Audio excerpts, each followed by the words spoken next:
Hi, guys. The hearing is still, Judge Gorsuch's hearing is ongoing, and considering the significant attention, I'm going to try to keep this a little on the shorter side today. The President's making a full day of progress towards some of his biggest promises that he's made to the American people. This morning, he met with the House Republican Conference members on Capitol Hill ahead of the House's scheduled vote on the American Health Care Act, which is currently scheduled for Thursday. During the meeting, the President reminded members of the House conference that repealing and replacing Obamacare has been a promise that Republicans have been making to voters for years. Members made it clear that if voters put a Republican in the White House and continue Republican majorities in the House and the Senate, that we would repeal and replace this ill-advised and legislation. And for every member who pledged the American people that they would deliver on their promise, this is really their chance. This is the repeal of Obamacare that Republicans have been working on for years, and voters have been waiting for this for some time. On Thursday, as the House gathers on the floor and casts their votes for the ACH, it'll exactly be 7 years after President Obama has signed Obamacare into law. We're hoping to make this the last anniversary that Americans will have to endure Obamacare. Republicans have been working to repeal and replace this misguided law ever since, and now, under President Trump, we will finally be able to take this step forward towards fundamental reform of our healthcare system. I think most Americans remember the lines that were used to sell Obamacare 7 years ago. If you like your doctor, you can keep your doctor. If you like your healthcare plan, you'll be able to keep your healthcare plan.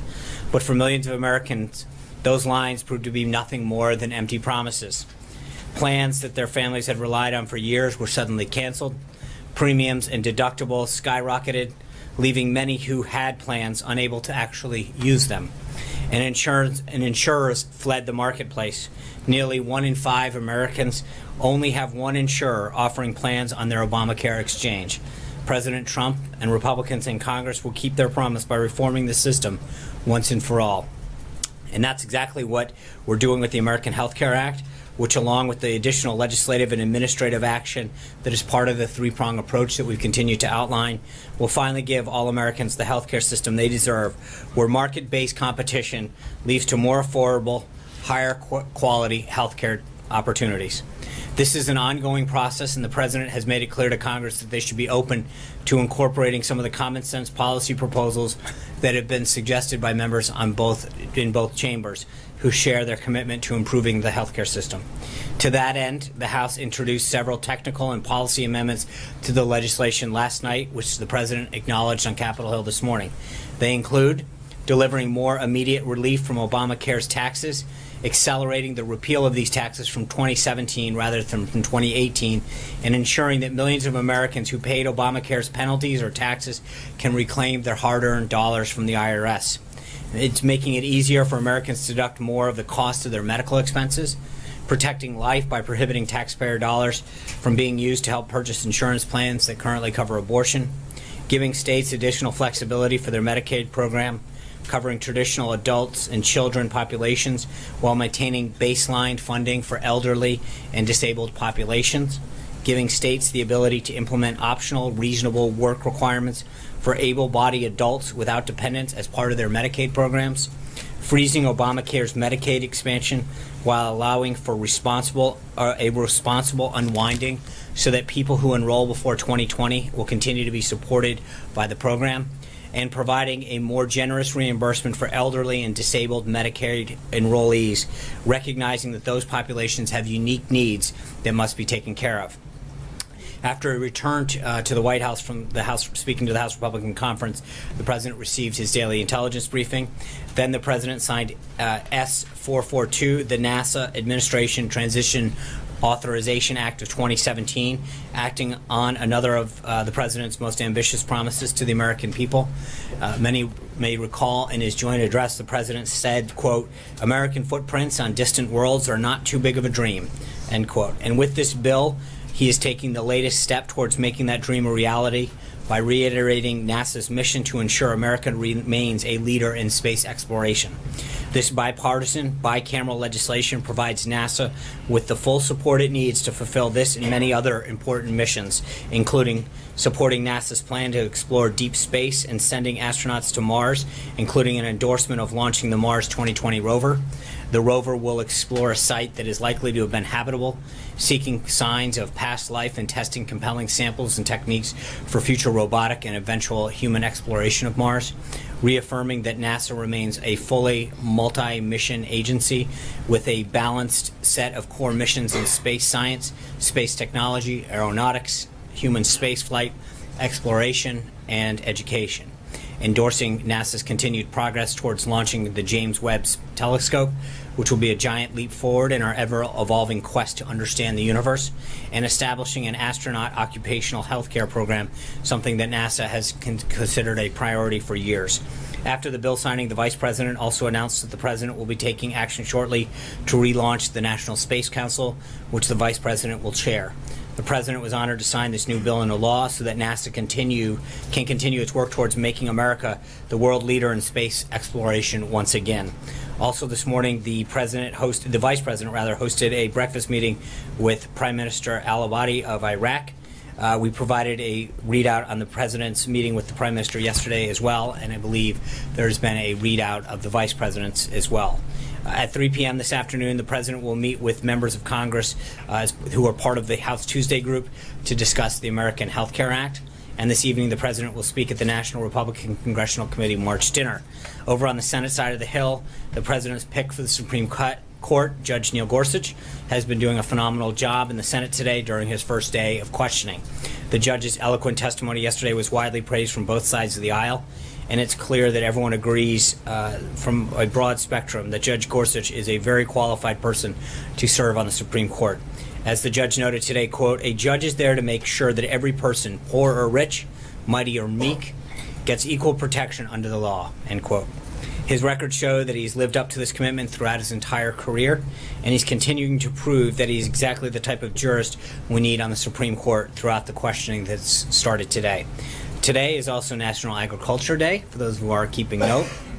The world needs America's farmers and ranchers to lead, just as the world needs America to lead. Global food demand is expected to increase by 50 to 97% by 2050. The world can't afford for America's farmers and ranchers to retreat, but the agriculture industry has met its share of challenges in recent years. While our farmers are the most efficient in the world, margins have been tightening, regulations have been multiplying, and exports, which has historically accounted for over 1/5 of U.S. farm production, have been declining due to unwise trade policies. The President promised the many people in the agriculture industry and throughout rural America that he would not allow this to continue, and he will continue to pursue policy changes that will reverse this disturbing trend. Quickly, in terms of follow-up from yesterday, I was asked about North Korea, and I want to provide a quick update from the NSC. Quote, "The United States, in coordination with our allies, is exploring a new range of diplomatic, security, and economic measures in response to the grave and escalating threat posed by North Korea's nuclear and ballistic missile programs," end quote. And before I open it up for questions, let me just run through a few scheduling updates. Tomorrow, the President will stop by the Women in Healthcare panel hosted by CMS Administrator Seema Verma. There will also be a series of meetings with members of Congress tomorrow. In the morning, the President will meet with members to discuss the American Health Care Act, and in the afternoon, he will meet with congressional members of the Congressional Black Caucus. On Thursday, the President will have lunch with Secretary of Treasury Mnuchin before hosting a meeting with truckers and representatives from trucking companies on health care that we discussed yesterday. In many states throughout their country, trucking happens to be one of the largest employers, and it's important to understand the impact of health care legislation on this important industry. I'll have updates on the weekend schedule for you hopefully tomorrow. And finally, yesterday, pursuant to the President's executive order on interior enforcement that he signed on January 25th, the U.S. Immigration and Customs Enforcement Agency, ICE, released its first weekly list of detainer requests, which local law enforcement agencies have failed to comply with. These examples were criminal illegals who have been arrested or convicted in many cases of serious and violent crimes threaten public safety. In each instance, local law enforcement is refusing to cooperate with ICE in its efforts to remove illegal immigrants who have committed a crime. It is part of the President's continued efforts to keep our community safe. A copy of this report is available on the ICE website that details all of the municipalities where there has been an issue and the crime that has been committed and the person and not necessarily the person's name, but the offense in which they were convicted for. And with that, I'd be glad to take this. questions. Since we're talking Supreme Court, John Roberts. Come on. That was good. Bad. Unless there's an Alito in the audience. On healthcare, the president came away from Capitol Hill sounding pretty positive about where he was going to go on Thursday, but then at the same time, Heritage Action came out and said it was going to encourage members to vote no. Club for Growth is taking out ads attacking this bill. Jim Jordan said president's great, but it's still a bad bill.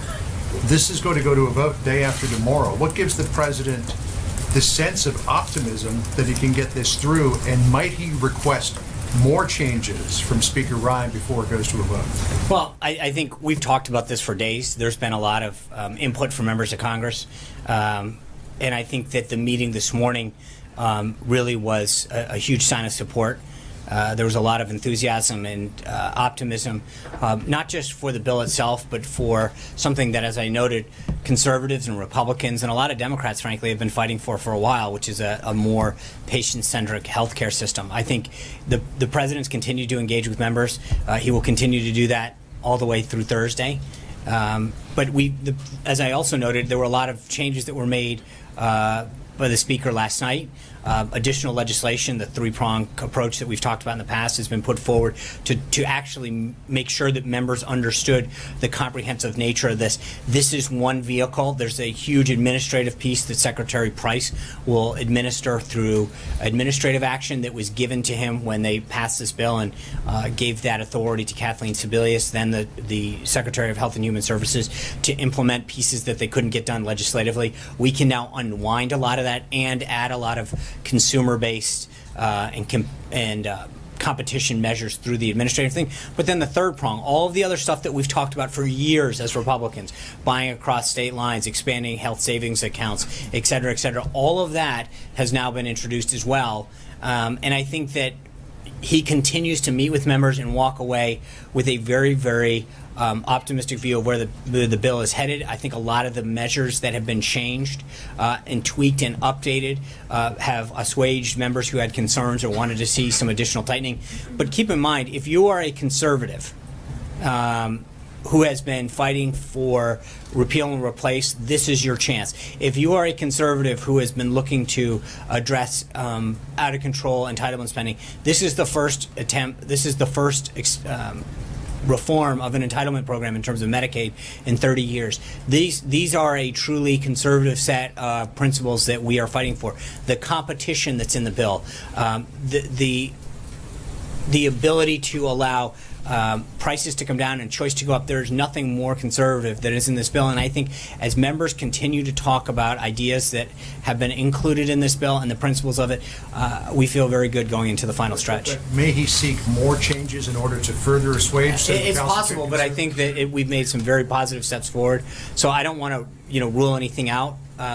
But I will say that I feel very good about this where it stands now, and I think the more and more that members meet with the president, the more they understand how important this is to the overall agenda that we're seeking to pass. And I think if we can, as the president noted this morning to members, if you can repeal Obamacare, replace it with a healthcare system that does what conservatives and independents and frankly some Democrats have talked about it for years, that does exactly that kind of thing, instill choice, drive down costs, allows people to actually get care that they've been promised, and then get on to things like tax reform, we will have an amazing first year in office. And I think the president reminded them this is the first step in an amazing agenda that he set forth and that we can work together on. Eamon. Thanks, John. Members of this administration have talked about the stock market as a real-time barometer for how the administration is performing. This afternoon, though, the stock market has been off as much as 200 points on the Dow. Some commentators on Wall Street are suggesting that's because traders are starting to sense a lack of progress in the Trump legislative agenda, worried that he might not be able to accomplish everything he set out to do. Does the president believe that today's dip in the Dow is a result of his performance as president of the United States? Well, I think to look at any one day is nothing that we've always cautioned. I think overall it still continues to be up tremendously, and I think when you look at not just that one indicator, I think if you want to get you probably know better than anybody in terms of what you guys cover, that you can't look at one indices and say that is the benchmark of an entire economy, but you see confidence levels both in small business and in other surveys that show that there is continued confidence in the market and optimism in the market. You see manufacturers coming back to America talking about investment, major CEOs and small businesses trying to grow the economy and talk about job creation. Those are the real indicators. And again, I think the numbers that we saw last month, again, 1 month isn't make a record, but I think that it was very promising, not just because of what the number was, but what it had been forecast to be, right? So it was expected to be 200,000, came in at 235.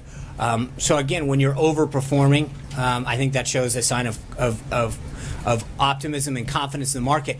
I think, again, I just want to make sure that we're clear before we go into as we continue through the months. One report does not make something to base an entire record off of. But I think that we feel very good about where things are headed and the direction things are going, not just in terms of the indices and the ups and downs of the market, but also in terms of the number of manufacturers that are walking in and restating their commitment to grow jobs, expand, et cetera, in the market. Do you still have that confidence that President Trump will be able to get a tax cut done this year that will be in place for next year? Is that something look, that I think we're well on our way to seeing this agenda done. The president's rolled out the budget, which I think reaffirmed his commitment to fiscal austerity and to the priorities he set out of defending this country, making the increases in national defense and homeland security that he promised, prioritizing other things in the budget. We've got Obamacare done on immigration, executive order-wise, and I think that when you're doing big things, Obamacare, tax reform, I mean, the healthcare system's a fifth of the economy. That's no small feat, and I think in terms of what you've seen so far, going through three committees, moving along, the Senate ready to take it up, his pick of Neil Gorsuch, the agenda is moving along at a very brisk pace in terms of what his priorities were and where I think we're headed. Last month, I guess, you talked asked about the consideration potentially of a carbon tax, which I guess was discussed in a meeting at the White House. We're hearing some reports that there's a pretty lively internal debate. Gary Cohn might be someone who's more prone to that. Can you just discuss, is the president considering a carbon tax, and what are sort of the various opinions that are going on in the White House? I think there's a robust debate going on with respect to comprehensive tax reform.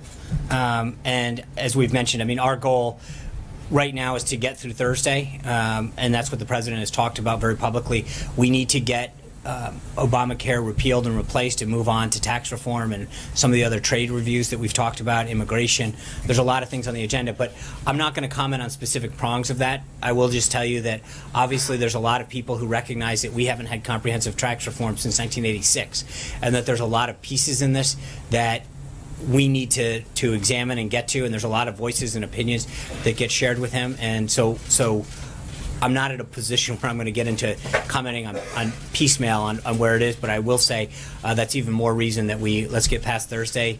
When you look at the week ahead, real quick, Glenn, you in terms of this, the repeal and replace aspect in Gorsuch, I think from a legislative standpoint, going back to Eamon's question, I think it's a pretty big week for the White House to seeing all this done. Hunter. Thank you, Sean. President Trump has previously indicated that he wanted to appoint pro-life judges who would be willing to overturn Roe versus Wade. Yet in his testimony today, Judge Gorsuch said he would have walked out the door if President Trump asked if he had this position. Is President Trump still confident that Judge Gorsuch would be willing to overturn Roe versus Wade? And is this position still important to him? I think the president's comments speak for themselves. I think the president's list that he's put out on 20 are jurists that both the Federalist Society and Heritage have deemed to be people who interpret the Constitution as originalists, as people who aren't looking to legislate from the bench. And I'm not going to take the bait during a live hearing to comment on that, but I appreciate the effort. Ronica. Thank you, Sean. I have two questions on the same story. Recently, a 14-year-old girl, she was raped in the boys' bathroom of her high school. A 17 and 18-year-old boy have been charged. One of the boys we know unlawfully entered the country. Both of them have outstanding orders with ICE. So here's my first question about it. Currently, schools are prohibited from denying access to public education based on immigration status. Does the president hear a story like that and think that it should change or be addressed in a future executive order? I think, first, let me just say that This is a tragic event, and it's horrendous and horrible and disgusting what this young woman in Rockville went through. I can't possibly imagine. So first of all, let's remember the human side of this, that this is a tragic event that no child, no person, no parent should ever have to deal with. Schools should be a place where a parent puts their child on a bus or drops them off or sees them off and knows that they're safe. And the idea that this occurred is shocking, disturbing, horrific, and whatever other words that come to mind that someone can think of, because this is not, schools should be a safe place where children are there to learn and to feel safe in that kind of environment. And to know that this happened in the circumstances, this young woman in particular fought to come to this country legally because of the freedoms and the treasures of this nation. And to think that this kind of tragedy would occur to someone who's personally endured that kind of struggle to come to this nation and then face this is reprehensible. And it is not who we are as a country. I think it is troubling, and I think further to your question, the president recognizes that education is a state-run and a local-run issue, but I think it is cause for concern what happened there, and I think the city should look at its policies, and I think that this is something that authorities are going to have to look at. I think from an immigration standpoint, clearly to see somebody, there's so many facets of this case that deserve question. Why was there, I think he was 17 or 18 years old.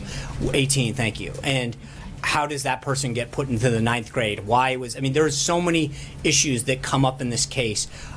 I will leave it to authorities to get through, but I think that we are in the early stages of this, and there's a lot that needs to get addressed with respect to this case in particular. So I hear you about it being a state issue. Let's talk about something, though, that the president has implemented and introduced, Voice. Is Voice, Victims of Immigration Crime Enforcement, is that enough to support a No. It's one piece. The president understands that victims need a voice, which is why he brought it in there to help them when they're specifically targeted or victims of a crime by people who are here illegally. But I think part of the reason that the president has made illegal immigration and crackdown such a big deal is because of tragedies like this.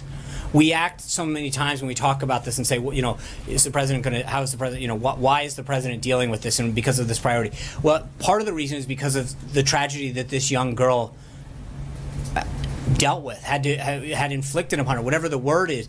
But this is why he's passionate about this, because people are victims of these crimes. In terms of them, they're victims of the economic piece of this. There's a national security impact, but immigration pays its toll on our people if it's not done legally. And this is another example, and it's why the president's so passionate about this. But he recognizes that it's multifaceted, why we have to be tough at the border, why I just read off that this executive order is dealing with people who have committed crimes, who local enforcement agencies or municipalities or at the state level are not dealing with it. And if you go to the ICE website and download this, you'll see it's over 30-something pages of cases where there's a person that is convicted of a crime that local municipal law enforcement, for whatever reason, and in some cases they're prohibited, but for one reason or another are not enforcing the law and not turning that individual over to federal authorities to be deported. And I think this is another example of why this issue needs to be addressed. John. Sean, is the president going to hold Republicans that vote against health care accountable? Are they going to pay a price if they vote against this bill? I think they'll probably pay a price at home, meaning I think that you can't go promise over and over again since 2010 in the case that the member's been there that long, but at least for those who have been there that long, and at least and even the new ones, this was a major component of the last election.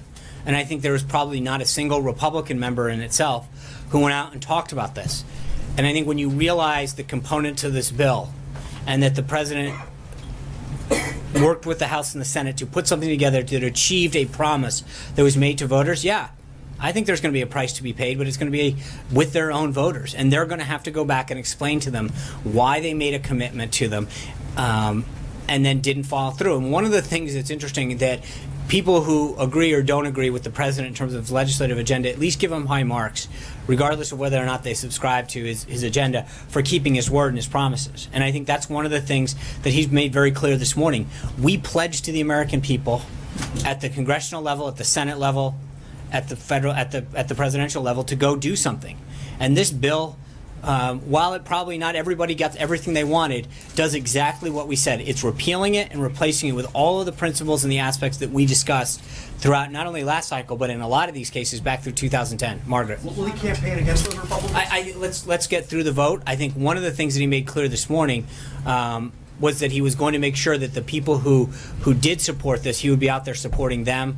And so I'm not going to focus on the negative as much as the positive today. And he made it clear to members that for those of you who go out there and keep your word and support it, we're going to make sure that we remember those who stood by us and who stood by the word that they gave to their voters. Margaret. Thanks.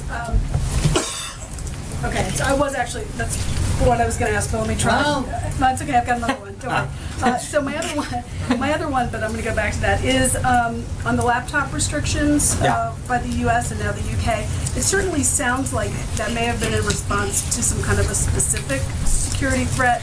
What can you talk about from the podium in as much specificity as you can, and if you can't do specifics, at least help us to understand, are there multiple threats? Is there one threat? Are there multiple what is going on here? Yeah. So yesterday the TSA announced new enhanced measures on flights inbound to the United States from 10 of more than the 250 countries that have flights coming into the United States that serve as the last point of departure. I think even ranking member of the House Intelligence Committee, Adam Schiff, who we've not always shared the same point of view with, even agreed by saying, quote, these steps are both necessary and proportional to the threat. Elevated intelligence that we're aware of indicates that terrorist groups continue to target commercial aviation and are aggressive in pursuing innovative methods to undertake their attacks, to include smuggling of explosive devices and various consumer objects. Based on this information, the Secretary of Homeland Security and the TSA administrator have determined that it's necessary to enhance security procedures for passengers at certain last point of departure airports. That being said, I'm not going to go any further than that, and I would refer any further comment to the TSA. Can I try what I was going to try earlier then? Mark Meadows seems like a nice guy, and the president seemed like he was kind of joking, but has the president decided in his own mind yet whether he thinks it would be appropriate, potentially, to mount primary opposition, campaign for primary opposition in Republican congressional primaries in the midterms? Mark Meadows was a long-time early supporter of the president. He had some fun at his expense this morning during the conference meeting, and I think he continued to express hope that Congressman Meadows, who's the head of the Freedom Caucus, would continue to see the efforts that have been made to make this better, more, and address a lot of the concerns out there. But he has made it very clear that he was having fun with him. The president's committed to making sure that this gets passed.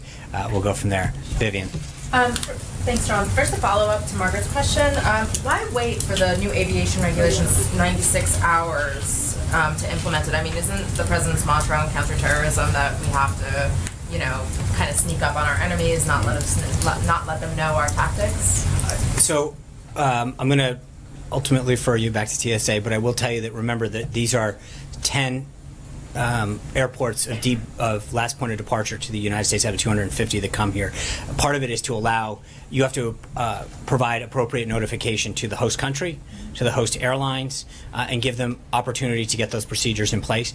I'm not going to comment any further about the security measures that have been taking place or are taking place, just to continue to refer you back to TSA. But I will tell you that I think that implementing something of this nature in that time frame is pretty darn quick. Okay, one more, sorry, I had a follow-up, sorry. Something totally unrelated. I wanted to ask, has the White House counsel approved Ivanka Trump getting a West Wing office and clearance? And so what is the administration's thinking behind this? What is she going to do? I don't think the council actually approves office space, but I get your question. Right. Ivanka has taken on several measures to promote high standards of ethical conduct.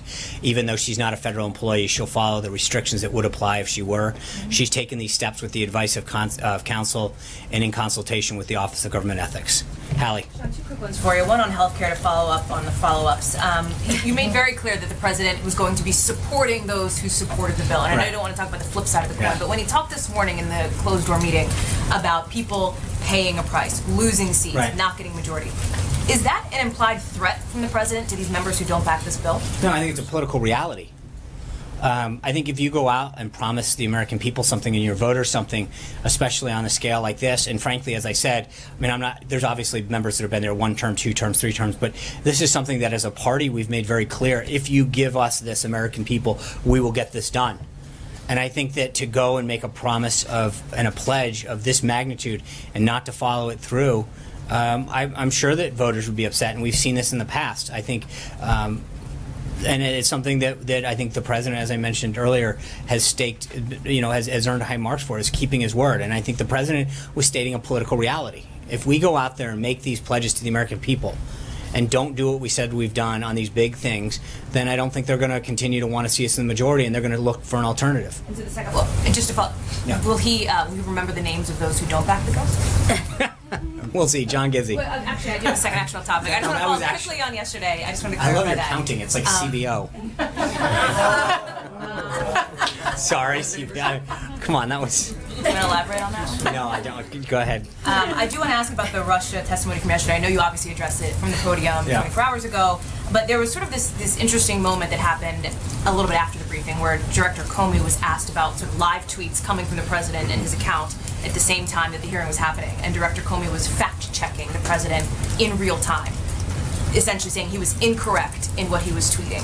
Is there concern on the part of the White House about the president's credibility in that situation, that his own director is correcting his tweets and what he's saying in real time like that? Well, I mean, let's just be clear. I mean, he was answering questions. I mean, it's not like he was out there.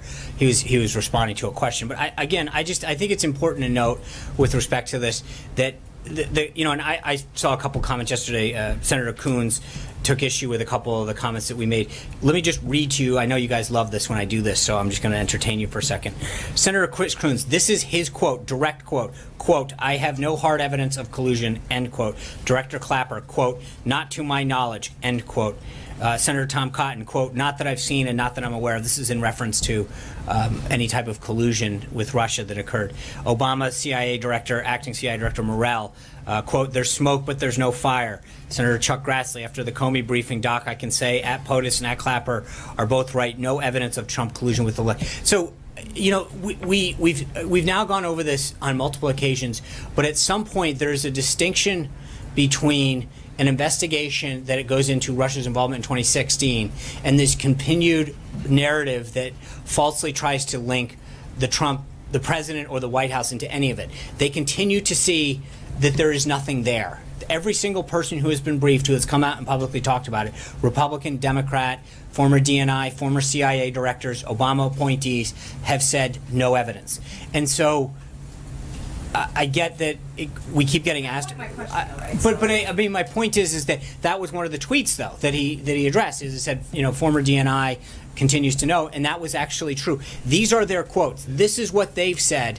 So it's not a question. I think sometimes you come back to us. At some point, the question has to be to the individuals who've said this, to whether it's Chris Coons from Delaware, or former Director Clapper, or former CIA Acting Director Morell. They're the ones who've said these things on the record. They're the ones who have been briefed by the intelligence community, by the FBI, and come out and said there is no collusion. And so, at some point, to fact check the president for merely quoting them is not. The question should be directed at them, not us. But over and over again, it's come to the same conclusion. So, Caitlin. Hey, John. All right, John. We'll let John Then go Caitlin. That was very nice of you. It's National Ag Day afterwards. Thank you, Sean. Thank you, Caitlin. I have 2 questions. First, the author David Horowitz, in his book, The Big Agenda, writes of what he calls, quote, a deep state, end of quote, in which he said these are Obama holdovers in government who are trying to undercut the president's agenda. This has been widely repeated on social media. Does the president himself believe in this deep state? Well, I've been asked this question before, and I'll give you the same answer I've given before, which is I think there are people that burrow into the government after an administration. This is going back since the beginning of time. They used to call it ram-specking. It's suddenly no longer permitted, but in terms of that same way. But this has been going on since the country came to be. where people burrow in after an administration into a civil servant job. But sure, that there's people after 8 years of Obama that found their way into government, so it should be no huge secret. All right. Okay? Yes. Okay. My other question on, Ram specking? oh, yeah. Oh, Google it. I remember Ram. I remember when, Have you ever seen my spelling? Come on. Ram specking. It was named after a form. I mean, we're going to go through a history lesson here, guys. right. Thank you. Right. My other question was, over the weekend, Governor Graco Ramirez, the head of the Mexican Governors Association, was again in Washington and in a much publicized statement said that Mexico had scored its first victory over the proposed wall. He said that in the president's budget there's a line item for $2.6 billion In FY18. in tax dollars, and no mention of Mexico paying for the wall in any way. He's claimed a victory in that. Your response to Governor Graco Ramirez? It's a little early to be claiming victory. I think the president's made it clear that that he was going to use the current process to start the construction of the wall, and that there would be ways that fulfillment of that pledge would come through. Caitlin. Thank you. The administration and the president have repeatedly said that over the next few weeks they will present evidence that he was wiretapped. And last week he said it would be coming this week and he may speak on it this week. Can we expect the president to this week present evidence that he was wiretapped by Barack Obama, or will he speak about it? Because he didn't mention it last night in his rally in Kentucky. Right. Well, let's see how the week goes. Margaret. Sean, when we've heard from the president before talk about the need for this health care plan to pass, he's talked about the importance next of tax reform and the rest. At what point do you think that this agenda could be imperiled as you look at the vote count? Because you are also going to have a further fight, of course, to get any of this through the Senate. Sorry, so at what point will the vote count? This seems to be such a centerpiece of the rest of the president's agenda.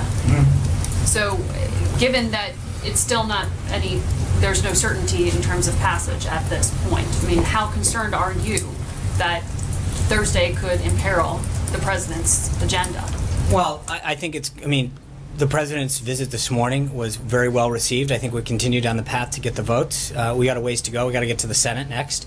But I think members understand that this is something that has been at the heart of what Republicans have campaigned on. And I feel very good headed into this. The president continues to talk to members, and we're going to make sure that we grow the vote as much as we can. But with respect to the rest of the agenda, I think all of the issues that the president campaigned on are things that the House and the Senate both look forward to taking up.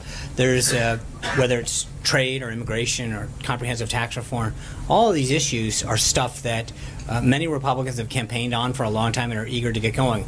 The president's made it very clear, as he did last night as well, that look, part of we've got to keep moving along if we want to get big things done.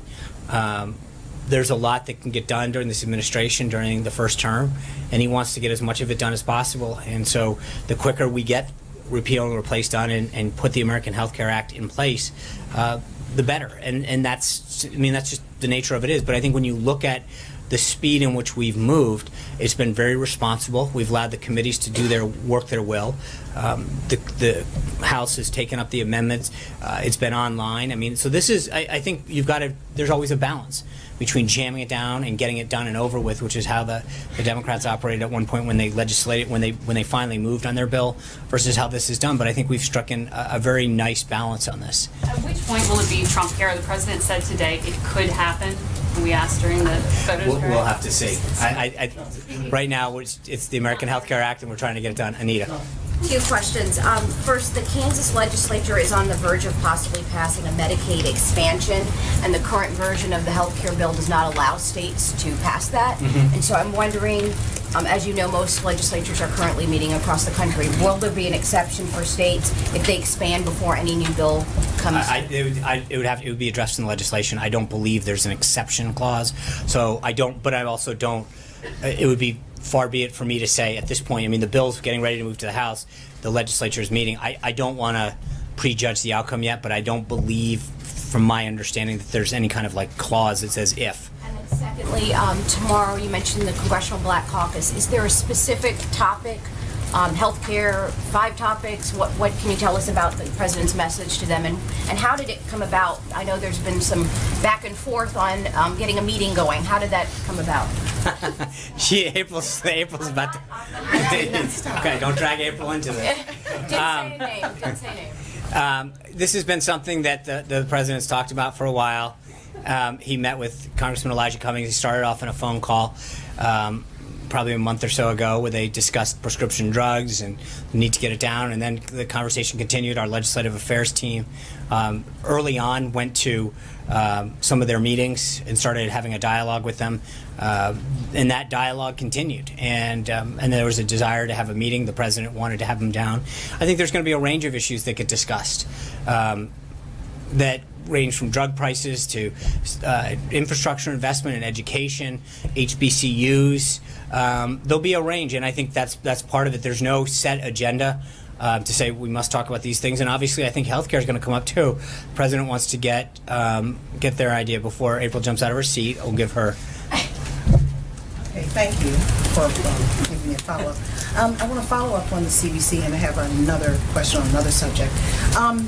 So with the CBC, since you're saying you went through all of this prior to the fact that he became president, there was an effort to reach out to the CBC. Mm-hmm. So with all of this understanding that they are an important group to deal with in handling some of the issues, the urban issues, or issues that pertain to their community, how does the president plan to move forward in working with them, particularly as some just don't see eye to eye with him? I think part of this is it continues to have a dialogue, April. I mean, it's simply sitting down with people, talking about issues, talking about common ground. I think if you look at the conversation that he began and continued with Congressman Elijah Cummings, they found common ground. The president talked about areas where, despite some of the narratives that are out there, there were issues that they probably both share a concern for, and that they can work on together. And maybe they won't agree on 100% or 60%, but maybe there's 15, 20, or 30% of the issues. Maybe there's one bill in particular that they can work on. But there's a willingness to sit down and talk, and I think that's the first step in the process of any of these. It's not just your own party, and the president's shown this on several of these meetings, where it's not just business leaders. He's brought in the union leaders. He talked about healthcare. Yesterday he had Dr. Zeke Emanuel in. It's not about just bringing in people who agree with you. It's about people across the spectrum who can offer ideas. And the president's, and I get it that inner cities aren't exclusive. The rebuilding of inner cities aren't the only issue. But he's elevated the status of historically black colleges and universities, bringing that office into the White House to help coordinate some of the federal government activities. He's talked about rebuilding the inner cities. He's talked about school choice. A lot of issues that law and order and healthcare, and there's issues that impact urban areas, minority communities, whether they live in rural areas or urban areas. But I think that dialogue needs to continue because it can only help, and I think that's what we look forward to tomorrow. And the second subject, as you're talking about bringing in groups, you're also bringing in the truckers, and there is a concern in the trucking industry about something called e-logs.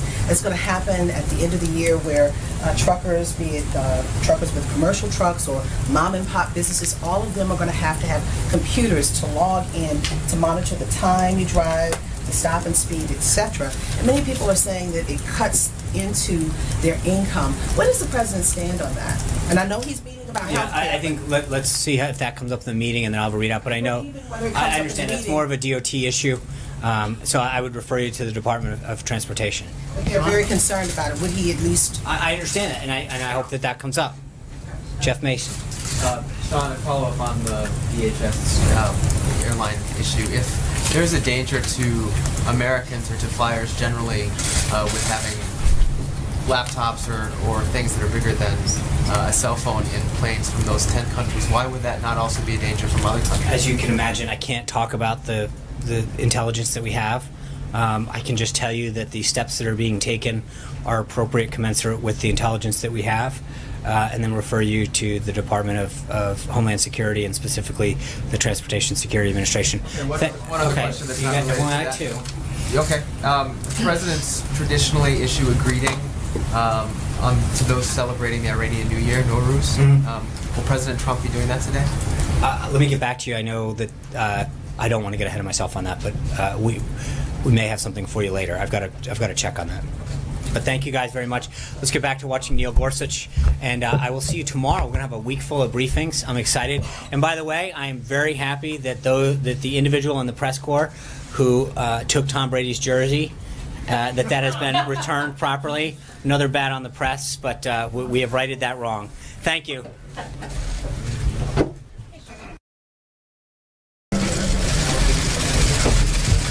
Hi, guys.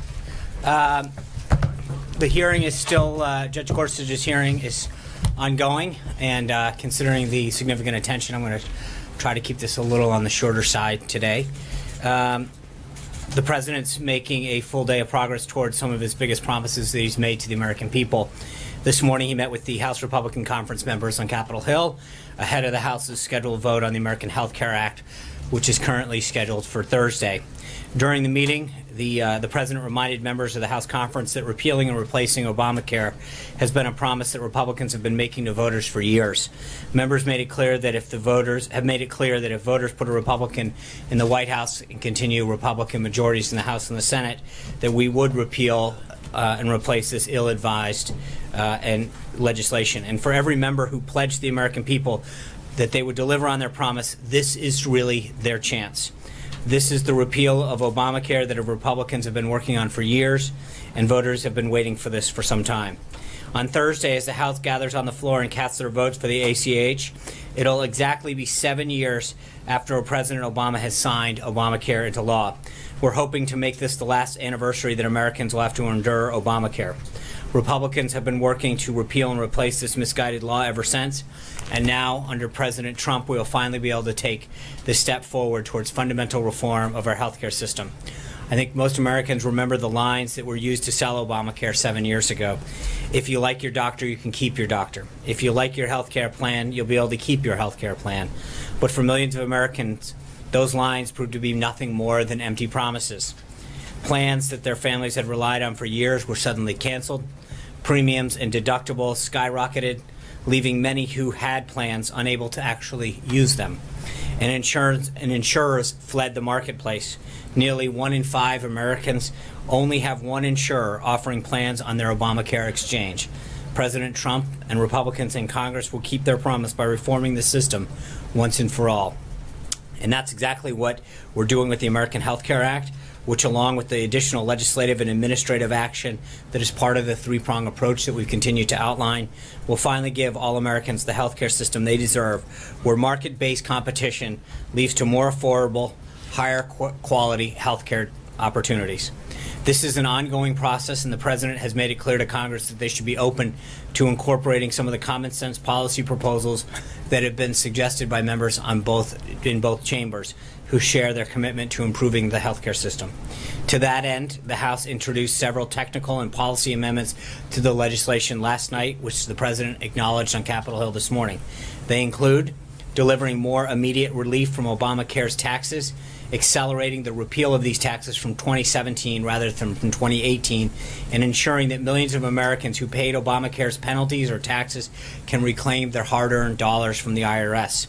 It's making it easier for Americans to deduct more of the cost of their medical expenses, protecting life by prohibiting taxpayer dollars from being used to help purchase insurance plans that currently cover abortion, giving states additional flexibility for their Medicaid program, covering traditional adults and children populations while maintaining baseline funding for elderly and disabled populations, giving states the ability to implement optional, reasonable work requirements for able-bodied adults without dependents as part of their Medicaid programs, freezing Obamacare's Medicaid expansion while allowing for a responsible unwinding so that people who enroll before 2020 will continue to be supported by the program, and providing a more generous reimbursement for elderly and disabled Medicaid enrollees, recognizing that those populations have unique needs that must be taken care of. After he returned to the White House from the House, speaking to the House Republican Conference, the President received his daily intelligence briefing. Then the President signed S-442, the NASA Administration Transition Authorization Act of 2017, acting on another of the President's most ambitious promises to the American people. Many may recall in his joint address, the President said, quote, "American footprints on